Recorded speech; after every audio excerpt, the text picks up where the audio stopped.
We ran some water inside. Now we're going to take a look up line and see what it looks like under the house. Got a few screws there. Looks like 1, 2, 3, 4. One looks like a nail.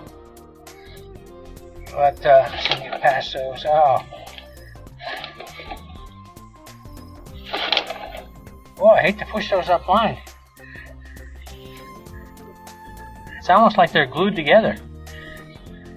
You know, they're 15 feet up. I'm not going to go any further because I don't want to push them up line. So you can probably jet those out from the clean out. So I would definitely plan on getting those out of there because they're going to grab paper. You know, there's a good chance the paper will, with the water flow, take those screws with them. If you want to take that risk, that's your prerogative. I don't know if that will happen or if it'll just create a blockage. I'd rather see you just flush them out of there. And I really don't want to push them up line. I was hoping I could skip right over the top of them, but they didn't want to skip. They wanted to push.